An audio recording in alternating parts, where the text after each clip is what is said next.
আসসালামু আলাইকুম ওয়ারাহমাতুল্লাহ। প্রিয় দর্শক, আপনাদের সবাইকে স্বাগতম জানাচ্ছি আমাদের আজকের নতুন একটি ভিডিওতে।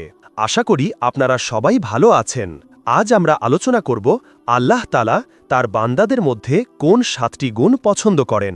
কোরআন ও হাদিসের আলোকে এই বিষয়গুলো আমরা বিস্তারিতভাবে জানার চেষ্টা করব। এই গুণগুলো আমাদের ব্যক্তিগত ও সামাজিক জীবনে খুবই গুরুত্বপূর্ণ। তাই ইনশাআল্লাহ সম্পূর্ণ ভিডিওটি মনোযোগ দিয়ে দেখবেন। চলুন শুরু করা যাক। ১. তাওবা বা অনুশোচনা করা। আল্লাহ তাআলা তওবাকারীদের ভালোবাসেন। আমরা মানুষ, আমাদের ভুল হওয়া স্বাভাবিক। কিন্তু ভুলের পর অনুতপ্ত হয়ে আল্লাহর কাছে ক্ষমা চাওয়া এবং ভবিষ্যতে সেই ভুল না করার প্রতিজ্ঞা করা, এটাই হলো তাওবা। যেমন আল্লাহ সুবহানাহু ওয়া তাআলা পবিত্র কোরআনে বলেন, নিশ্চয়ই আল্লাহ তওবাকারীদের ভালোবাসেন এবং যারা নিজেদেরকে পবিত্র রাখে তাদেরও ভালোবাসেন। সূরা বাকারা আয়াত নম্বর 222। রসুল সাল্লাল্লাহু আলাইহি ওয়াসাল্লাম বলেছেন, যদি তোমরা গুনাহ না করো তবে আল্লাহ তোমাদেরকে বিলুপ্ত করে এমন এক জাতিকে আনবেন যারা গুনাহ করবে এবং আল্লাহর কাছে ক্ষমা চাইবে, অতঃপর আল্লাহ তাদের ক্ষমা করবেন। সহিহ মুসলিম হাদিস নম্বর 2670। আমরা যেন নিয়মিত আল্লাহর কাছে ক্ষমা চাই এবং তাওবা করি। ২. পবিত্রতা ও পরিচ্ছন্নতা। আল্লাহ তাআলা পবিত্রতা ও পরিচ্ছন্নতা পছন্দ করেন। শারীরিক পরিচ্ছন্নতা যেমন গুরুত্বপূর্ণ, তেমনি আত্মিক পবিত্রতাও অপরিহার্য। পোশাক, শরীর, বাসস্থান এবং পরিবেশ পরিচ্ছন্ন রাখা ঈমানের অংশ। কোরআনে কারিমে আল্লাহ তাআলা বলেন, নিশ্চয়ই আল্লাহ পবিত্রতা অর্জনকারীদের ভালোবাসেন। সূরা বাকারা আয়াত নম্বর 222। রসুল সাল্লাল্লাহু আলাইহি ওয়াসাল্লাম বলেছেন, পবিত্রতা ঈমানের অর্ধেক। সহিহ মুসলিম হাদিস নম্বর 223। আসুন আমরা বাহ্যিক ও আত্মিক উভয় প্রকার পবিত্রতা অর্জনে সচেষ্ট হই। ৩. তাকওয়া বা আল্লাহভীতি। আল্লাহ তাআলা মুত্তাকিদের ভালোবাসেন।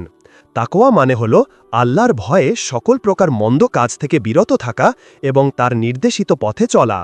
যারা আল্লাহকে ভয় করে এবং তার বিধিবিধান মেনে চলে তারাই মুত্তাকি। আল্লাহ তাআলা বলেন, নিশ্চয়ই আল্লাহ মুত্তাকিদের ভালোবাসেন। সূরা আলে ইমরান আয়াত নম্বর ৭৬। তাকওয়া অর্জনের মাধ্যমে আমরা দুনিয়া ও আখিরাতে সফলতা লাভ করতে পারি। ৪. ইহসান বা সুন্দরভাবে কাজ করা। আল্লাহ তাআলা মুহসিনদের ভালোবাসেন। ইহসান মানে হল কোনো কাজ সুন্দর ও নিখুঁতভাবে করা। এমনকি কোনো কাজ করার সময় এমনভাবে করা যেন আল্লাহ তোমাকে দেখছেন, আর যদি তা না হয় তবে তিনি তো তোমাকে দেখছেন। আল্লাহ তাআলা বলেন, নিশ্চয়ই সৎ কর্মশীলদের ভালোবাসেন। সূরা বাকারা আয়াত নম্বর ১৯৫। রসুল সাল্লাল্লাহু আলাইহি ওয়াসাল্লাম বলেছেন, ইহসান হল তুমি এমনভাবে আল্লাহর ইবাদত করবে যেন তুমি তাকে দেখছ, আর যদি তুমি তাকে না দেখো তবে তিনি তো তোমাকে দেখছেন। সহিহ মুসলিম হাদিস নম্বর ৮।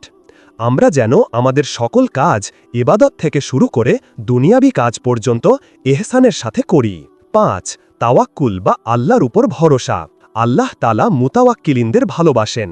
তাওয়াক্কুল মানে হল কোনো কাজ করার জন্য যথাসাধ্য চেষ্টা করার পর ফলাফল আল্লাহর উপর ছেড়ে দেওয়া, অর্থাৎ নিজের সাধ্যমতো চেষ্টা করে আল্লাহর উপর ভরসা রাখা। আল্লাহ তাআলা বলেন, আর যে আল্লাহর উপর ভরসা করে আল্লাহ তার জন্য যথেষ্ট। আরও ইরশাদ হচ্ছে, তবে যখন তুমি দৃঢ় সংকল্প হবে তখন আল্লাহর উপর ভরসা করবে। নিশ্চয়ই ভরসাকারীদের ভালোবাসেন। সূরা আলে ইমরান আয়াত নম্বর ১৫৯। আমাদের উচিত সকল ক্ষেত্রে আল্লাহর ওপর তাওয়াক্কুল করা। ৬. সবর বা ধৈর্য ধারণ। আল্লাহ তাআলা ধৈর্যশীলদের ভালোবাসেন। জীবনে বিপদ আপদ, দুঃখ কষ্ট আসা স্বাভাবিক।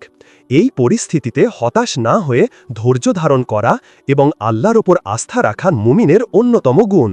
আল্লাহ তাআলা বলেন, আল্লাহ ধৈর্যশীলদের ভালোবাসেন। সূরা আলে ইমরান আয়াত নম্বর ১৪৬। রাসূল সাল্লাল্লাহু আলাইহি ওয়াসাল্লাম বলেছেন, মুমিনের বিষয়টি কতই না বিস্ময়কর। তার সকল বিষয় তার জন্য কল্যাণকর হয়। যদি তার কাছে কোনো সুখ আসে সে শুকরিয়া আদায় করে, আর এটা তার জন্য কল্যাণকর হয়। আর যদি তার কাছে কোনো কষ্ট আসে সে ধৈর্য ধারণ করে, আর এটা তার জন্য কল্যাণকর হয়। সহিহ মুসলিম হাদিস নম্বর 2998। আমরা যেন সকল পরিস্থিতিতে সবর করি। ৭. ন্যায়পরায়ণতা। আল্লাহ তাআলা ন্যায়পরায়ণদের ভালোবাসেন। সকল ক্ষেত্রে সুবিচার করা এবং ন্যায় প্রতিষ্ঠা করা ইসলামের অন্যতম মৌলিক শিক্ষা। ব্যক্তিগত, পারিবারিক ও সামাজিক সকল ক্ষেত্রে আমাদের ন্যায়পরায়ণ হতে হবে। আল্লাহ তাআলা বলেন, নিশ্চয়ই ন্যায়পরায়ণদের ভালোবাসেন। সূরা মায়েদা আয়াত নম্বর ৪২। আরও ইরশাদ হচ্ছে, আল্লাহ তোমাদের ন্যায়পরায়ণতা, সদাচরণ এবং আত্মীয় স্বজনকে দান করার নির্দেশ দেন। সূরা নাহাল আয়াত নম্বর ৯০। প্রিয় দিনী ভাই ও বোনেরা, এই ছিল আল্লাহ তাআলার পছন্দের ৭টি গুণ। এই গুণগুলো অর্জনের মাধ্যমে আমরা আল্লাহর ভালোবাসা লাভ করতে পারি এবং আমাদের জীবনকে সুন্দর করে তুলতে পারি। আল্লাহ তাআলা আমাদের সবাইকে এই গুণগুলো অর্জন করার তৌফিক দান করুন। আমিন। ভিডিওটি ভালো লাগলে একটি লাইক দিবেন, কমেন্ট করে আপনার মতামত জানাবেন এবং আপনার বন্ধুদের সাথে শেয়ার করবেন। আমাদের চ্যানেলটি সাবস্ক্রাইব করে আমাদের পাশেই থাকুন। পরবর্তী ভিডিওতে আবার দেখা হবে। আসসালামু আলাইকুম ওয়া রাহমাতুল্লাহি ওয়া বারাকাতুহু।